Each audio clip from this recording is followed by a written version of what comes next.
Please stop all this woke agenda. It's political correctness gone mad. Sorry, Thought Police. You're such a snowflake. Surely all lives matter. Did those sound familiar? Here on You Can't Say Anything Anymore, we unpack the nuances of these comments and bring sidelined lived experiences to the forefront. Brought to you by Diversifying Group. Hi everyone, welcome to this month's podcast episode. This is our very second episode that we're recording with video format as well, so it's very exciting. And this month is very special because we're doing a special episode for Men's Mental Health Week. So this week at the moment, as the time of recording, is Men's Mental Health Week, and it will be going out later on this week as well. And I've got two very special guests here with me. I'm your podcast host. My name is Naomi. My pronouns are she and they. And let's introduce my two guests today. Hi, my name is Dylan. My pronouns are he, him, and I currently work at Diversifying, and I'm a recruitment marketing specialist. Hello. My name is Malkesh. I am the customer success executive at Diversifying, and my pronouns are he, him. Brilliant. Well, I'm very lucky to have you here, and it's fantastic that we're going to be talking about this month. So let's just start off a little bit of questions about how would you both say that you describe people's attitudes towards mental health in general, and then towards men specifically? That's an interesting question because personally, I think we hear a lot about mental health, and it's really great that it's open and everyone's transparent about it. But in terms for men, I feel like it's quite a recent focus in terms of what men go through and experience and how they can express themselves. And it's quite interesting to see now recently that it's been taken a bit more seriously, especially with some of the statistics we're seeing, and how people respond to the statistics. And it kind of surprised me at the numbers that you see, just in terms of TED Talks I once listened to about the things that men under the age of 45, the most dangerous things to them are suicide. And it's such a crazy thing to think about because as a man, you think, we strong, we hard, and it's hard to kind of swallow that, it's okay to be not okay. I don't know if Malkesh has anything to say about that. Yeah, no, I completely agree with you. But I think it still isn't where it needs to be, mental health, men's mental health. So I say but generally mental health has come up and it's more acknowledged than it used to be. And it's more, as you said, it's okay not to be okay. But I think men's mental health isn't as well acknowledged yet, mental and physical health either. But I think that's just another separate issue.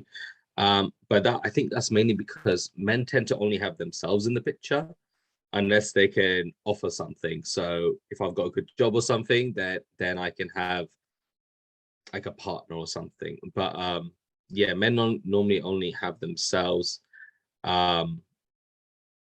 because then they're not really accepted as a romantic partner until they can offer something.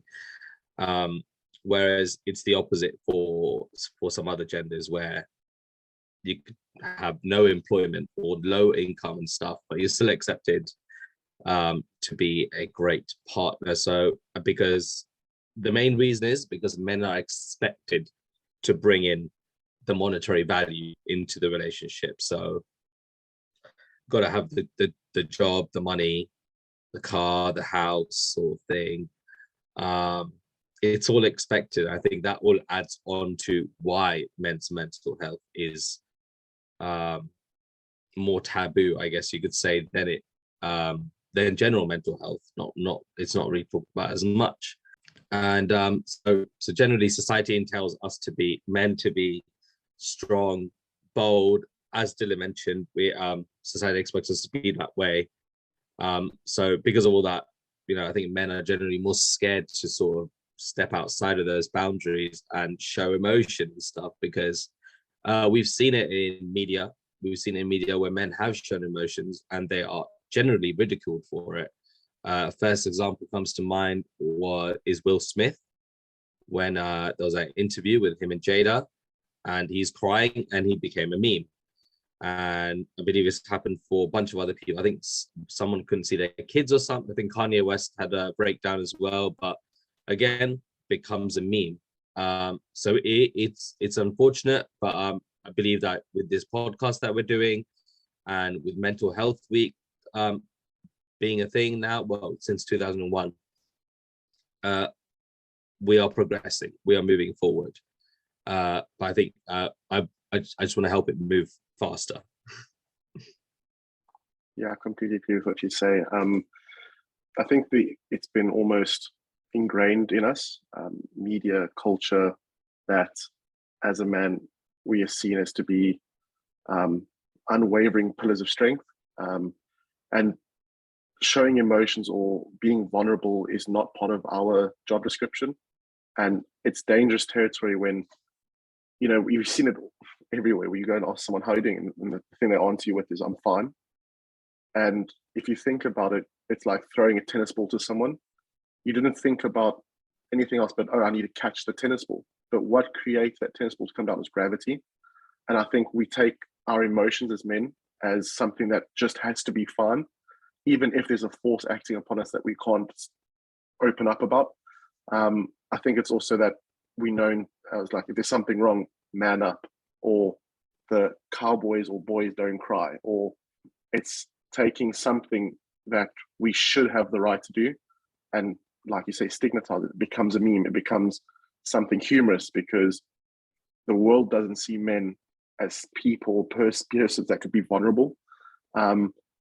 Personally, I also find it very difficult to open up, and I think that's because of that reinforcement of saying you can't offload how you feel to other people because you have to be strong around those people. And it is difficult because it's like practicing a skill. You need to be able to learn to open up, and I find that quite difficult because of the reaction that might come out. Someone will look at me and be like, oh, Dylan's not the sensitive type, or Dylan's not this kind of person, or he shouldn't be venting how he feels. But sometimes it's being able to open up and know how to open up to someone that maybe is the first sign of you becoming maybe even more of a man. I think it's the next logical step in understanding us, our psyche, how we react to forces outside of our control, and knowing that it doesn't have to be your little secret that, you know what, I'm feeling tired, I'm feeling stressed, I feel the pressure. And the pressure doesn't stop with work. If, like Malkesh says, sometimes it's, am I seen as valuable if I'm not contributing something? It's easy to unconditionally love something like your partner or a dog or a child because you expect nothing from them. But a child expects protection from his father.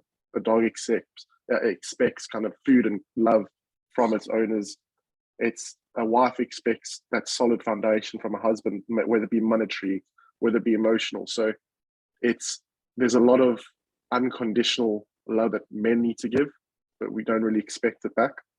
And I think that's kind of where I feel that the biggest problem is, that we don't know how to place ourselves in this arena of wellness, how we feel, how we should be perceived. And it's scary. And I think it should be known to more people that it is scary for us. Just not knowing where we're going to be or how we're going to be seen at the end. Yeah, no, I completely agree. And then as you mentioned with some of those negative terms, right? So one I can add to that is like something like mansplaining or man flu. And it's always like, why can't someone just be ill? Like, oh, this person's ill. No, he's got man flu, you know, just faking it or whatever, or just like making it a lot more than what it really is. But you can just be ill, you know. it's not bad. But yeah, so that's just another one of those things that are like on a day-to-day can really sort of hammer it down on someone, you know, to constantly hear that. And I think as we see like women's rights and all that stuff like getting better, I think we're seeing the opposite for the men's side, because now, you know, you see things like women saying, why are you mansplaining her and stuff like that. Why can it not just be explaining something? Because it could be just something that maybe we know of that someone else doesn't know of, and we're just explaining something. But no, it's mansplaining. And it's just always seen negative when I think when men try and open their mouths about something now. Like if you're complaining, you got man flu. If you explain something, you're mansplaining something, or yeah, it's always negative. It's always like putting the man down. Yeah, and I think we struggle to find our place now. I think as we move forward, what is the man who? Because throughout history, there's been a job for a man, and we almost programmed both by media, by families, to protect the vulnerable or look after people that we see that need help. And I think as we're coming forward, where more people feel like they don't need a man in their life to be something, and it's like, okay, where do I belong? What is my role in society as this person?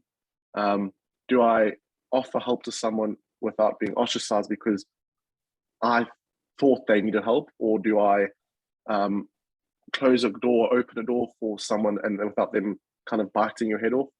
And I think that ties into the fact that mental wholeness is like, if you don't know who you are, how you can be part of a society where you fit in properly, or what you know about who you are isn't what it is anymore, and it's like almost the rug being pulled out from underneath you.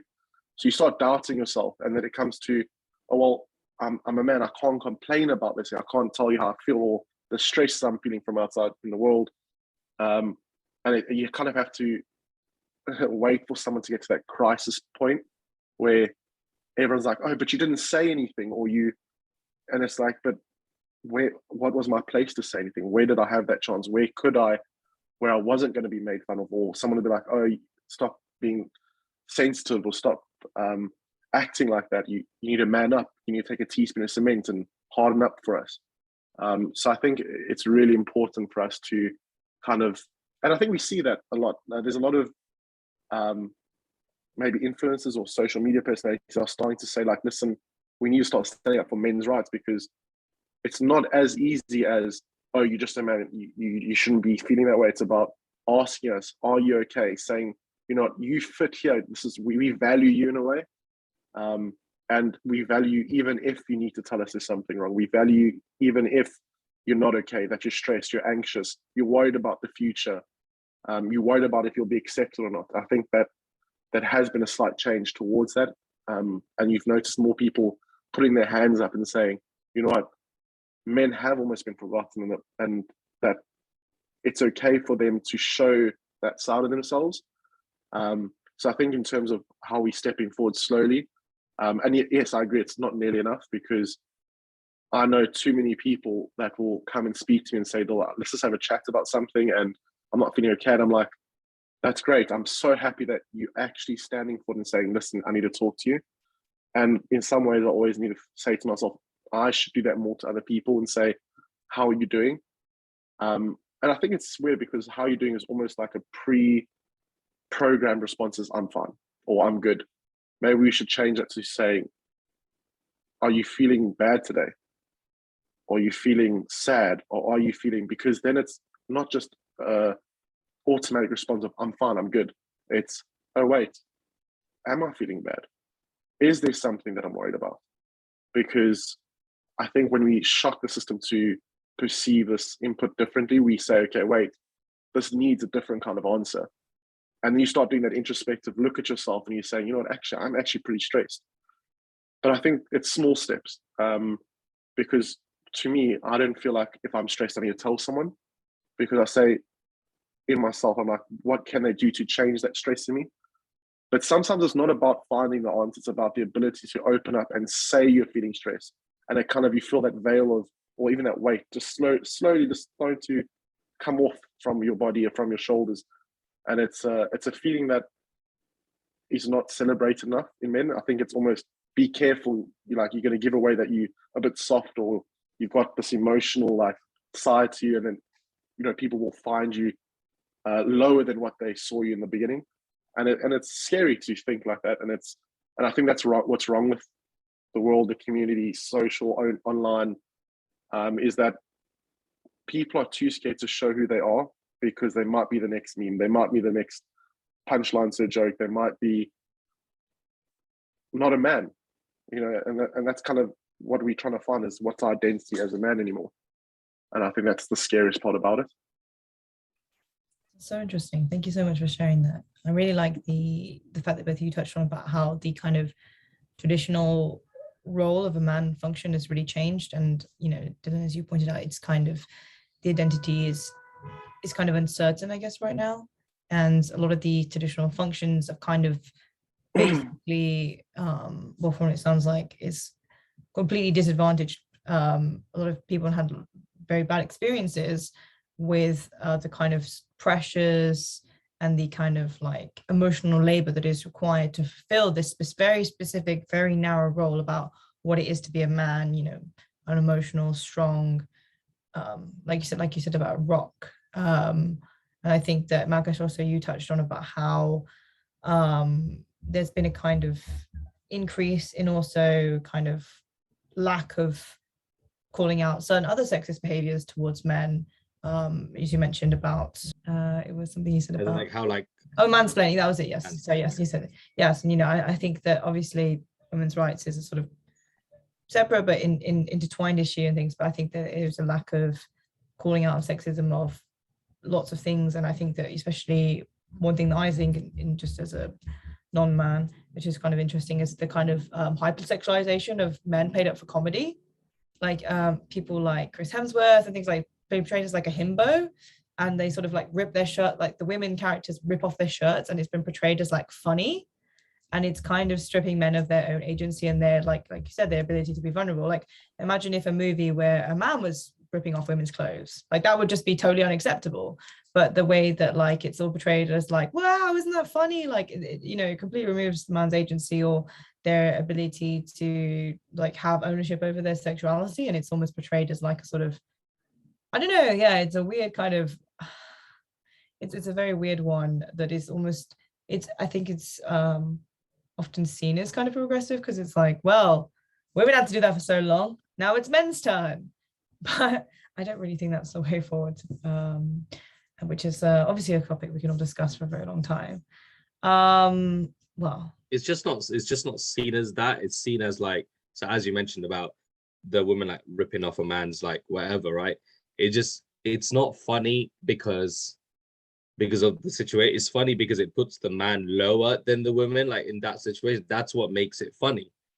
And it's just like, it's just like, just because it was done one way doesn't mean the other way would make it balance out or something. It's just this way was wrong. It doesn't mean that this way will be right. You got to change the whole thing, and social constructs that we have built up from throughout like years, like hundreds, maybe like 100 years of like general like men, women, like existence, I guess you could say, are very, very strong. They're very defined now. Like, for example, giving a ring to somebody when you're getting married. Now, that ring has to be a certain percentage of your salary, correct? It has to be blingy. It has to look lovely. It's got to be a diamond. It's got to be this and that. You know what I mean? And if it's not those, then, well, better hope she says yes. So okay. But now it's like now it's seen like, okay, if I'm going to go 20,000-30,000 pounds out of pocket, right, and I'm seeing this more now, what do I get now? So I'm seeing people bring up things like, okay, if I'm going to give you a ring, I want something in return. I want a Rolex. Because, definitely. yeah, because you're going to take that ring, you're going to show it off to your friends, like, look at this bad boy. I want to go to my friends and show my Rolex. See, look, this is my thing. And plus, let's not even get started on the whole ring industry and why it's even a thing, because really there's no religion that says you have to have rings. None. It's all just created by the diamond industry. But anyway, that's for another podcast, okay? But yeah, so constructs like that have been embedded into our mind. I don't know. I feel like it's going to be very hard to bring those down or even sculpt them in a different way. But I hope we can. But it's definitely an uphill battle. I think it goes a bit even deeper than that. We see on, for example, Fashion Week, where there's an uproar for models and the ideal female body type. And I've never heard that about a male. Have you ever seen someone saying we need plus size males on the? Yeah, they never talk about body positivity is entirely apparently a female concept and a female issue, which is something that I find so bizarre. Like there's no, like obviously there was that sort of resurgence for the love for the dad bod, which was great. But I feel like, you know, as you correctly identified, Dylan, is that where's the outcry that there's no positive body role models for men? I think that's one of those perpetuating wheels where it's we as men look at something that's been identified as you need to be this in order to be attractive or worthy of attention.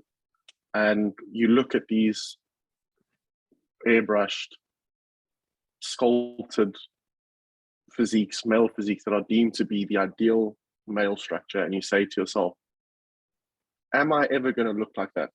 Genetically, can I look like that? And it's, you always left wanting, you always left, I'm not good enough until I have that. And that will play in your mind constantly every time you look in the mirror, every time you see a photo of yourself, every time you discuss something about yourself, you say, am I enough to be that? Can I be that? And I think it's something that men also bury down as deep as they can, something they think about at 1 o'clock in the morning when they're lying in bed and thinking, you know what, I feel shit. I don't like the way I look. I don't like this. But you'll never hear a man saying, oh, I don't feel good. I don't feel this. I don't look good enough, because shame, you have to suck it up. It's, if you want that, go and get it. There's no excuse. There's no leeway. It's either you do it or you don't. And it's unfair because someone whose genetics will only purpose them to be 5'6" will never be 6'5". And there's nothing you can change that. So instead of, like you said, we celebrate the dad bods, but there's 100 different types of men's bodies. We should celebrate men as men, not as you should look like this and maybe like that. And we'll give you some affection. We'll give you some unconditional attention. We should be us and be free to be us without that, am I good enough in the back of my head? And I think that's quite important to kind of note, because I think just as much as women or any person looking at media these days, they always wish to be something more than what they are. And it's because we're taught to be consumers, to be more because we want to be more, because the world tells us if you're not that and you don't conform to this, you're not good enough. And as much as the fashion is, you can say, no, it's about celebrating body types. It's not about that, because how can you celebrate a body type when it's airbrushed, photo edited? They've been put on 100,000-pound diets, plans. They've got the structure that the mere mortal human that might not have those accessibilities to this kind of. So it's also about changing the way the world celebrates the human physique and how that affects specifically, I think, men's mental health, because there's not enough people standing up and saying, you know, we deserve better. I think we need more people in our stand saying we want better for our men.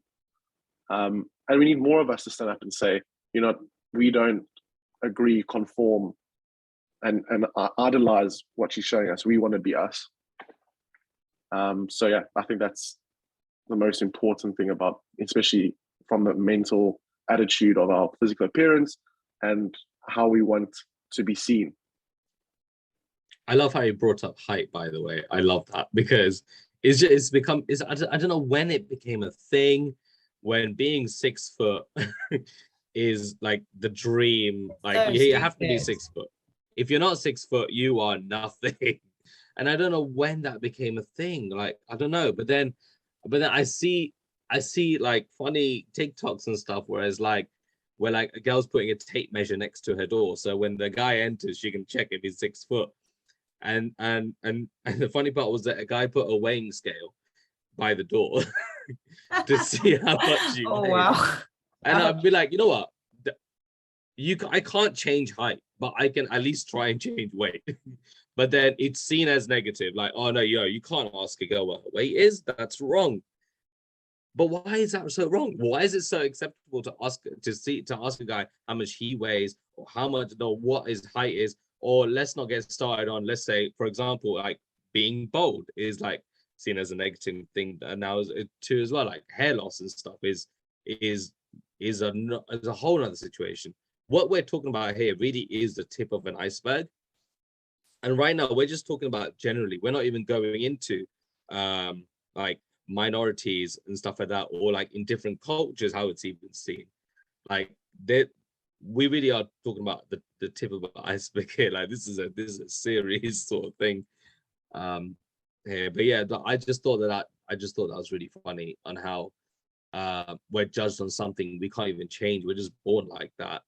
But yeah, it's disgusting because I mean, I'm not 6 foot, but I'm like, I don't even know my proper height. I really don't know, but I'm close-ish. But then I can only imagine how bad it would feel if you're watching that and you're like 5'5" or something, and then, you know what I mean? That takes an impact, and that's something on social media, and social media is something you're doing every day. So really, you're like a nail being hammered by social media every single day by these funny TikToks that are being made. But when they're made in the opposite way, then it's not funny anymore, because you're hurting the female gender. I think it's bad either way. I think there's something as well that's just, I like the fact that you brought up height as well, because it's like you said about, you know, we're talking very much about Western perspective, and in different cultures, height for women means different things. Like I know that for example, in China, it's, you know, considered quite beautiful to be a bit taller, not super tall. There's a limit. It's very weird as well. It's you know, it's a very specific. You can't control those limits though, can you? Yeah, you can't. Yeah, it's you know, and there's not one. I don't, as far as I'm aware, of my kind of cultural compass, that there's not really a height restriction for women in the UK. But you know, around the world, there's all different.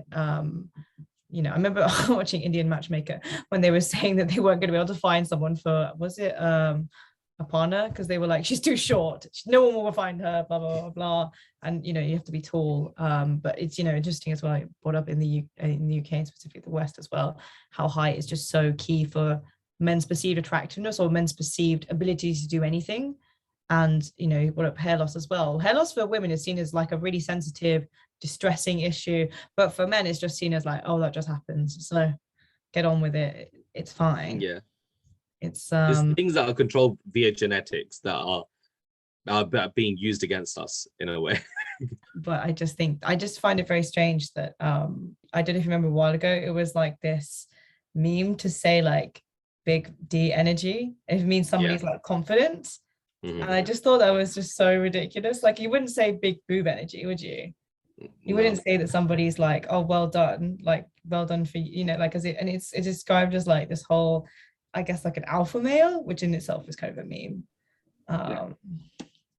But I think it's translated into other things as well. It's like, so again, you say confidence is big D energy, right? But if I buy a Lamborghini, then I have little D energy. Why? Why is it that I've gone out, worked hard, and bought something for myself? Now I have little D energy because other people can't afford it or something. Why is that the case? So even if we're really successful when we do something, again, that hammer of social media comes down on us. There's no middle ground of being good, even not forget great or perfect. There's no middle ground of being good. If you're really successful, you're getting hit. If you're not successful, you're getting hit. So there's no winning. There's no winning here. And that's what we need to change. And I'm glad that we're talking about it, because this is a step in the right direction. All the examples you gave actually were to do with sexuality and men's, like, I guess, viability sexually, which is kind of an interesting kind of topic about how, you know, like muscles, oh, then you'll look attractive, you'll look sexy. And then, you know, if you go to Lamborghini, you must be compensating for something. It's all about kind of, I guess this goes back to the conversation earlier about the kind of that the movies where like the female fans rip open the hunk's shirt, and it's all about seeing men as not as people, but as like sexy beings, like without kind of any agency or kind of any vulnerability or own thoughts. I guess I don't know if any of you had any sort of thoughts on that at all. I think it's linked to point. We're touching on the physical, and we're already highlighting so many issues there, and we haven't started with what's inside.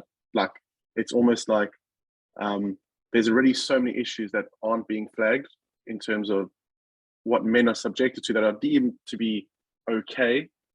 But when you look at it, it's like, is that actually okay? Because we have to balance the scale and say, well, we can do this to guys because they are guys. So we're labeling us as a guy is meant to be able to take this humiliation or embarrassment or idolization that we might not want to be put under or scrutinized under, and it plays back to the fact that on the surface, there's things that we can do better in terms of addressing it, never mind what goes on in our minds and how we feel. And I think it's quite important to highlight that a man is looked for its physical aspects, and we highlight those as you're saying, being viable partners because they tick boxes. But we shouldn't look at a female and try and tick boxes, because then again you're ostracized for being peddling the patriotic cycle of my wife needs to be this, this, and this, and anything else is substandard.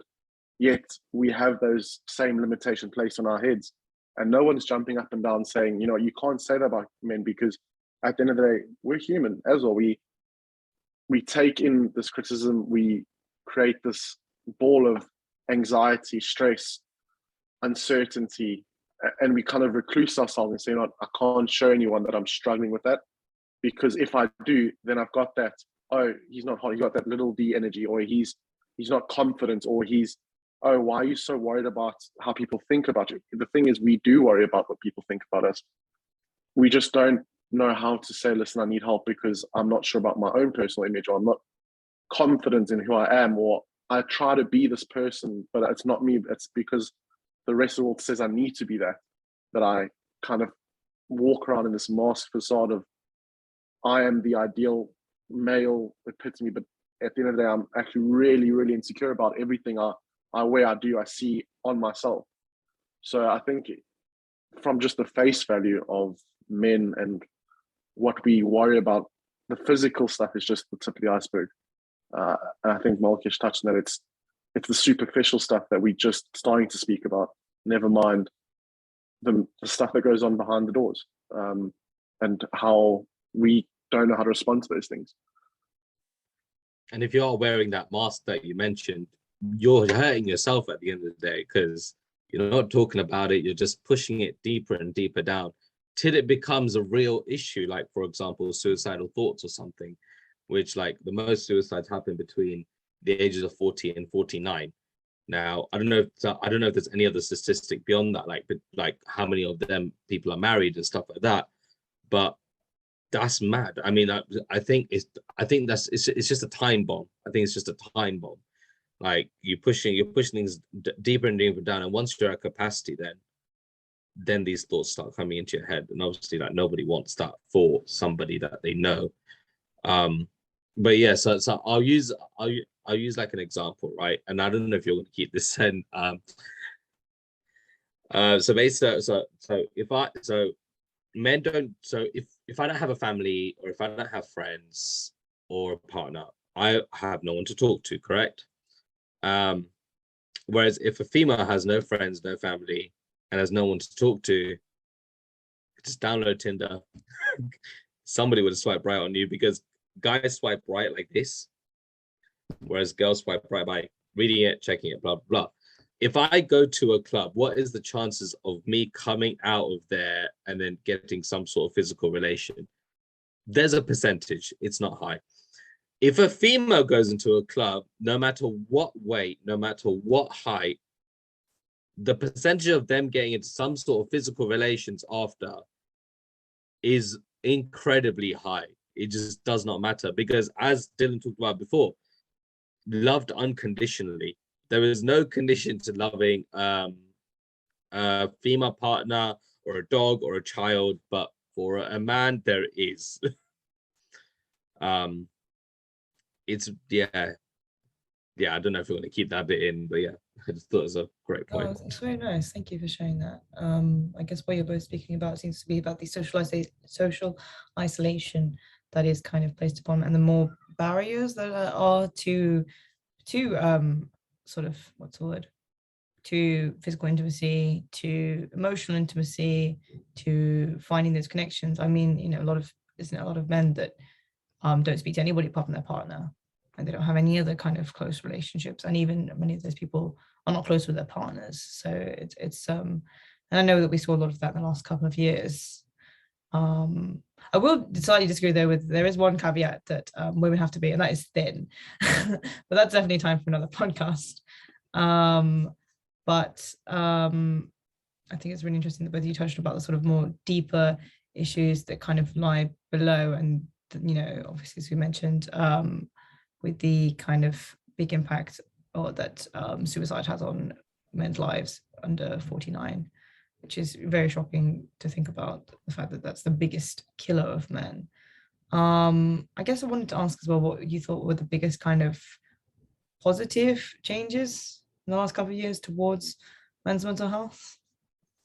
This podcast, the fact that we're talking about it, we're conversing about this topic that normally would not be talked about, is definitely progression. And as I mentioned before, since 2001, Men's Mental Health Week has become a thing. So it's bringing awareness, at the very least, to the masses. I mean, that's what the aim is anyway. And according to statistics from Mind, what was the statistic? Yeah, men are now 3 times more likely to see a therapist as compared to 2009. And I think that's not just a step in the right direction, that's a massive step in the right direction. And we just want that number to keep going higher and higher. So yeah, that's the biggest changes I've seen personally. I think a positive aspect on it is that we're starting to see the statistics. We're starting to see the numbers. People are bringing to the surface more openly. It's not that you have to watch a certain channel or read a certain newsletter or book to find out that men do disparately commit suicide higher than women. And that's even perpetuated if it's from a minoritized group or asylum seekers. Those variables now increase those numbers of suicide rates. It's not that just as men we are vulnerable to that, we face mortality and we choose suicide as the escape because the barriers being placed on each side seem too unbearable to even come forward and speak about it. And I think that's something that's quite scary, is that that people are finding it easier to commit suicide than stand up and say, I need help. And if we don't check this and start asking the questions to people and saying, you know what, I want to speak to you. Tell me about the bad things. I don't care about the good right now. I want to know what is hurting you, what you're struggling with. I think the tone around the topic won't be seen as you're soft, you aren't a man because you are talking about it. It's something that needs to be celebrated a lot more. I think that it's important to underline that men have feelings, men do cry, men sometimes need quiet time to almost just recenter themselves and say, you know, I can do this, or evaluate saying, you know, I need to speak to someone about it. I think it's important that men take men days where we sit around with a group of friends and we say, you know what, how are we feeling? How hard is this? Have you noticed this? How have you felt about that? You know, they take a moment to speak to people in the same boats, probably going through many similar situations, and asking them, how are you doing? And like, how are you coping? If you're not coping, how can we help? And if we can't help you, what steps do we need to put in place for you to get the help that you need? I think we need to start that, pushing that as that positive. Like, we know how we celebrate all shapes and sizes of all other people in the world. We should also celebrate men and what we as men need going forward, because maybe it's because now there's a point in time where men can actually say that they need help, and that women don't need to always look to men for support, that they can also be that support men look for. Or, we have to start changing the narrative of the way men are looked at, and we need to give them this equal space to say, what, I need help. Can you help me? And it's okay not to be okay.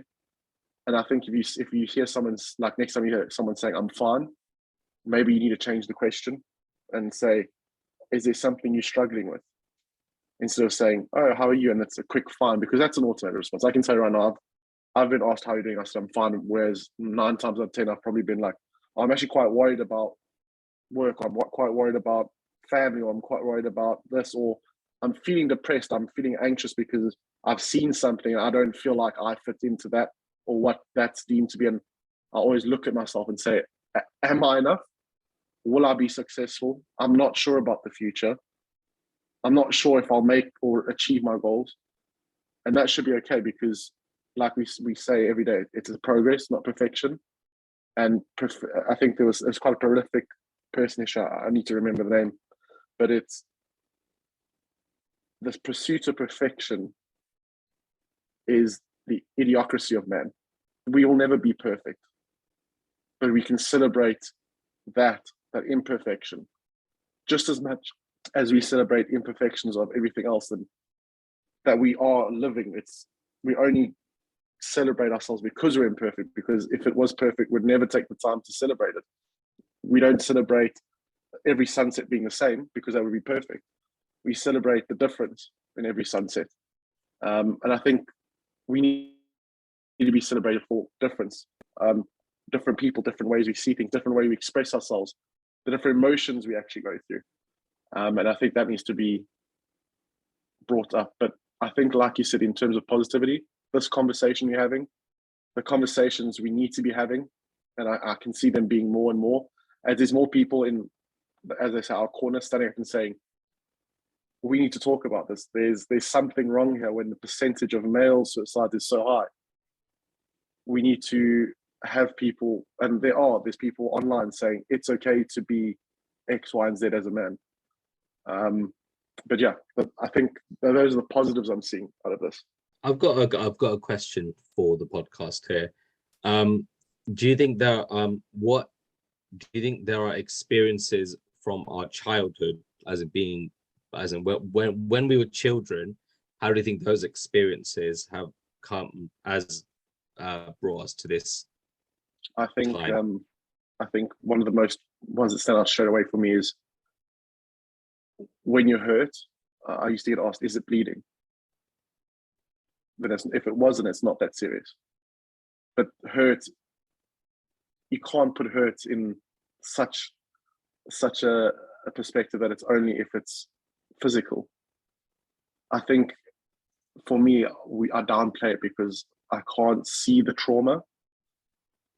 And if the trauma is not seen, it's not worth saying there's something wrong.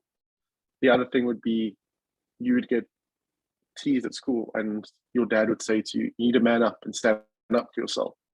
It's almost disqualifying the fact that you're hurt. You're feeling this pain, this, like someone said something about you that affects you internally. And I think that is one of those things that from childhood that just perpetuates the way we need to be seen as men, and it's not necessarily the truth. I think it's a historical problem. Did you have one that you wanted to share at all, Malkesh?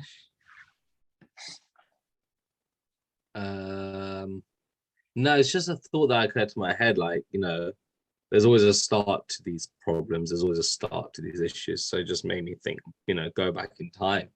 But I think, Dylan's hit the nail on the head there, where, if you got a man up, is it bleeding is the key thing there. And if it's not bleeding, then you better get back up and carry on playing. And I think not only is that because you're a guy, but also it's easier for the parent, isn't it? Because then they don't have to pick you up and, it's okay, blah, blah. They don't have to do that. They can just carry on with whatever they were doing beforehand. So, yeah. But then, if it is of an opposite of another gender, then they are like babied a little bit, I guess you could say, taken more care of. And I think it's wrong to give care to one person and less to another, even if they're the same age. Because at the end of the day, you know, they're children. You know, if they're gonna cry if it hurts, they're not gonna. It's not a certain threshold that you need to hit before it hurts more for one and less for another. So yeah, I think that is really wrong, and I think parents need to definitely look into that, because that happens all the time. I see it happen all the time. I guess I do think there's you go I do ahead. think there's a very fine line in terms of, at the end of the day, the world is going to be a very tough place.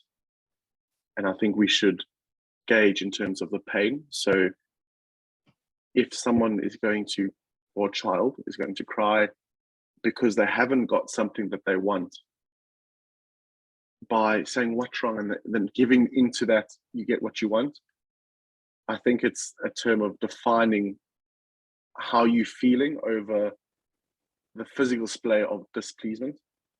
I think there's an issue where if a child says, you know, I'm having a tantrum because I'm not getting my way, versus a child that's sitting sad in a corner or crying, it doesn't have to. You don't have to think. I think it's because we've been painted this picture that for someone to be sad, there has to be physical indications. They have to be crying, sitting in a corner.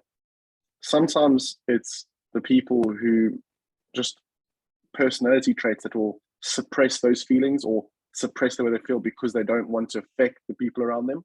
They'd rather keep the good times going until they don't know how to stop, and it just keeps increasing this level of packing this pain away inside of you. And I think that might be a lesson to I'll probably even teach my children is identify what you're feeling, and if you can't identify it, show me.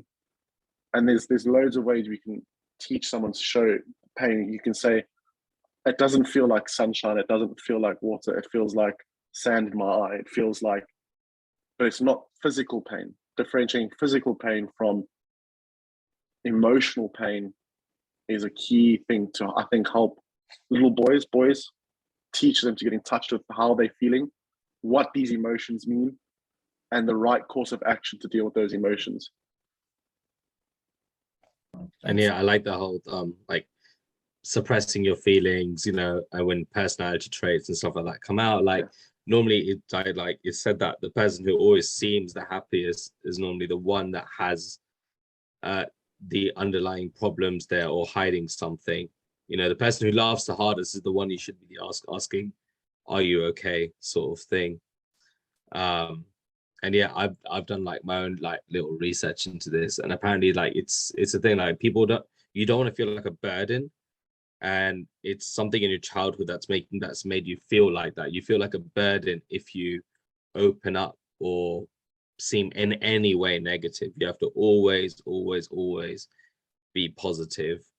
And yeah, it's really sad that you have to sort of keep that mask on wherever you are. If you're out, if you're with people, the only time you can take that mask off, actually, I don't even think you can take that mask off even when you're alone, because then it's harder to put the mask back on. So you keep that mask on all the time. And yeah, it's just generally, it's really upsetting that you know, men is one thing, but I think if anybody feels that way, that they have to wear a mask constantly, it's sucky, really. It's a sucky feeling. I think it's a point of when you get home and you want to take that mask off, it's when you let it out, you ask yourself the question, can I ever hold it back in again? Like, will I have that tolerance again to like ball it up when no one's around for me to cry or throw things, you know, like express yourself again? It's the thing that you're so scared to let it out that you never know if you can hold it in again. And I think that's the reason why even when as men we're alone, we don't want to let it out. It's that question of, once I have, could I ever live with holding it in anymore? So it's a hard one. It's how do you address something that's been ingrained in culture, men? How do you redress centuries and centuries of you need to be like this or you're not a man? Mm-hmm. That's one of, I think that's one of the hardest questions. I think it starts with us as people identifying it as men and saying, you know what, I want to do better for people going forward, my children, other people's children.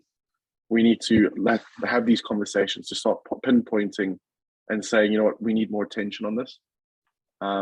Just from that question you asked about things that our parents did, and I think, like, I'm not blaming my parents. I'm not saying that they did it wrong. I think they were scared, just as we are scared that because we might be sharing how we feel, that we'll get ostracized for it. We will be like the nail that stands out gets hammered. I think they wanted to protect us, but by protecting us, they perpetuated the problem. So it's a hard one. It is a very difficult thing. I guess what you're speaking about seems to be the intergenerational cycle of things that we've carried on. As you both touched on before, about the way that boys are socialized from day one, about the idea of not recognizing any kind of pain beyond, is it bleeding? And then that is perpetuated onto the next generation, and these kind of ideals are continued. As some people may know or may not know, I stream on YouTube, and a couple of times when I have streamed, I've had people come in, and I think, I mean, I'm assuming it is guys, because their name is very guyish, and then I've had people come in, and I was like, oh, it feels nice to have someone to talk to and stuff. And that's because I try and do the opposite of how I felt when I felt like I couldn't say anything or whatever. So I try and do the opposite, and I try and make everyone feel comfortable around me, so everyone can say however they're feeling. So I make my streams like that too. So I've had people come in and be like, oh, it feels nice to have someone to talk to and stuff. And I genuinely get upset at that. Like I'm not gonna cry on the stream, but I'm like, you have to sit back and you think like the fact that, I mean, I'm glad I'm somewhere to go to, but I shouldn't be the someone to go to. There should be more. There's professionals out there that can help you, or maybe there's family that maybe you just don't feel comfortable talking to like that. But I feel like you should be able to open up. And I guess yeah, there are scenarios where you can't open up to people who are the closest to you. So I think again, on the Mind website, there was something about people would accept more help if it was anonymous, and I could see that being a reason why people don't get help. They just don't want people to know that it's them that needs help. I think in terms of advice, I think a strong start would be to say, even within a friends group, is just saying, instead of saying how you're doing, we share one thing that's worrying us today. And like I said, it's practicing being able to speak about how we feel. So if every day we just be saying something, today I felt that I got a bit anxious, or I felt down, I didn't feel happy.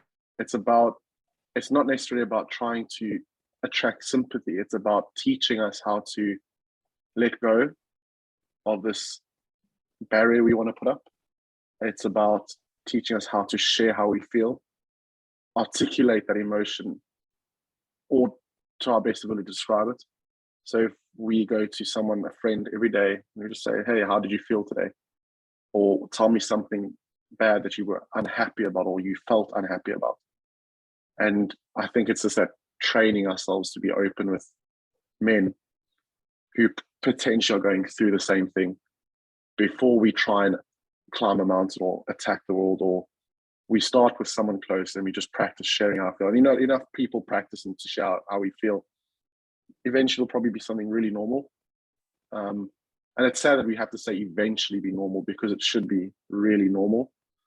And I'm guilty of that. I struggle to say when I'm not feeling okay. And I think I can probably point up maybe 3 times on my hand in my life when I've ever said to someone, I'm struggling, or I don't feel okay. So I think that's the activity or the mechanical way I'm going to try is physically putting myself out there to your friend and say, you know what, I feel sad, I feel worried, I feel depressed, I feel something that I shouldn't feel because I don't need to feel like that. It's not my job to hold on to those feelings. It's my job to find why I feel like that and share it with someone that will be like, how can I help you? What can we talk about? Do you want to talk about that? Make it okay for me to explain why I feel that way, not just, oh, you know what, suck it up. So that's kind of that kind of advice I would say has helped me, especially in the last year, is to physically say, you know what, this is how I feel. And they can honestly, they can say, oh, okay, I'm so sorry, but it's not about them. It's about you being able to let go and open up. So yeah, that's for me. One thing that I was just thinking about is the current situation we're in the UK generally, you know, with gas and electric, the prices of stuff and petrol prices. You know, we mentioned that men's social economical position is very important to who they are. And I'm guessing the situation that we're in right now in the UK is not helping that fact. So if you are in a position like that, say just, you know, get help. It's free as well. Like if you go through NHS and stuff, like it doesn't cost anything to get help. And even if you don't want to be seen by a professional, and yeah, just talk to friends and stuff, friends, family, you know, it's okay. It's coming back to a term that was used earlier on in the podcast. It's okay to not be okay. And that goes for anyone, be of any gender. Like it's okay to not be okay. So get the help you need. That's brilliant. Thank you so much for sharing that. That was really nice. I really think that you guys both touched on really important points. I think that obviously there was, you know, a lot more. It's, you know, as you mentioned, it's impossible to go, you know, into every single thing because it's there's a lot in there, and it's there's probably more that haven't even arisen in sort of public consciousness yet.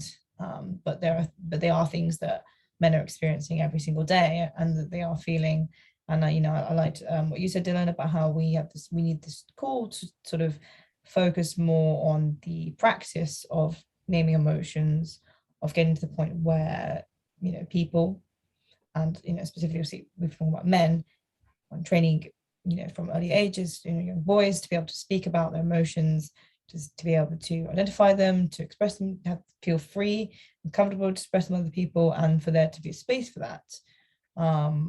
Malkesh, you mentioned about, you said about how it's important to reach out, and that conversations like these are important, and sort of in different aspects, and having them with other people is very important. But yeah, thank you very much. I forgot to mention that I have a thing that I saw here is that higher rates of suicides are also found in minority communities, including gay men, war vets, men from BAME backgrounds, and those with low incomes. Less well-off middle-aged men are particularly likely to die by suicide as well. I forgot to mention that during. Oh yeah, that's the thing. Sorry, that's what I just meant to say that you were talking about earlier, was about you mentioned about the incoming kind of bills crisis and how that's impacting what both of you speaking about earlier about the kind of the functionality of men being providers. And yeah, obviously, as you mentioned about, you briefly mentioned about different cultures as well, about the roles of men kind of intersecting, and I guess for many people in the UK as well and worldwide, the kind of intersectionality of that could be very difficult. About this is what a man is in this culture, this is what it is this culture, kind of marrying the two, but feeling adequate for neither. Which is very interesting, but obviously very difficult to deal with. Yeah, so thank you so much for being on the podcast today, both of you. Is there anywhere that our listeners can find both of you? I know, Malkesh, you mentioned that you've got a stream. Oh yeah, so would you like to plug your stream? Yeah, why not? So you can reach me at youtube.com/malkegaming, or Instagram malkegaming as well, and you can find me there. What about you, Dylan? Is there anywhere that I have nothing fancy like that. That makes me. No worries. Yeah. Anyway, thank you so much for being on our podcast, and we'll speak to you all in the next episode. Thanks for listening.